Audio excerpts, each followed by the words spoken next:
Zomajet Vision X je bezihlový aplikátor určený pre čo najšetrnejšiu aplikáciu rastového hormónu.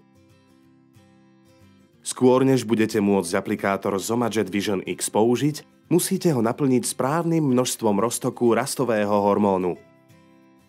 Roztok rastového hormónu je nutné najskôr pripraviť, pretože je dodávaný vo forme suchého bieleho prášku a rozpúšťadla. Pamätajte si, že len liek, ktorý vám predpísal váš lekár, sa smie použiť s aplikátorom Zomajet Vision X. Súčasťou balenia lieku je všetko, čo budete potrebovať na nariadenie lieku a natiahnutie dávky do aplikátora. Balenie obsahuje 3 samostatné časti: liekovku so žltým plastovým biečkom, plastový adaptér a bezihlovú injekčnú striekačku s gumeným krytom na konci.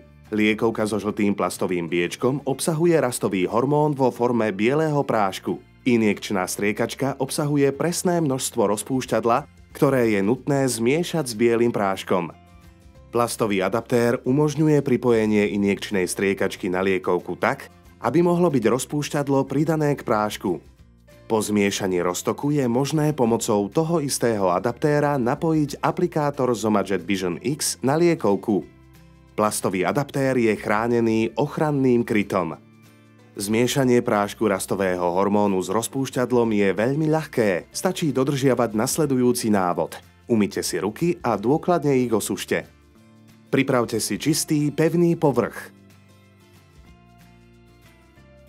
Vyberte všetky 3 časti z balenia. Z liekovky jednoducho odlomte žlté plastové viečko. Uchopte plastový adaptér a nasaďte ho hrotom kolmo na gumený uzáver liekovky. Tlačte smerom dolu, kým nebudete počuť cvaknutie. Odstráňte ochranný kryt adaptéra. Odstráňte gumový kryt z injekčnej striekačky obsahujúcej rozpúšťadlo. Injekčnú striekačku nasaďte na hornú časť adaptéra. Opatrne stláčajte piesť striekačky dole, kým nebude celý jej obsah v liekovke. Jednou rukou pevne pridržte adaptér a injekčnú striekačku vyťahnite. Horná časť adaptéra sa má oddeliť spolu s injekčnou striekačkou a dolná časť ostane na liekovke. Liekovka je teraz pripravená na použitie s bezihlovým aplikátorom Zomajet Vision X. Nezabudnite nasadiť ochranný kryt na adaptér a liekovku odložiť do chladničky.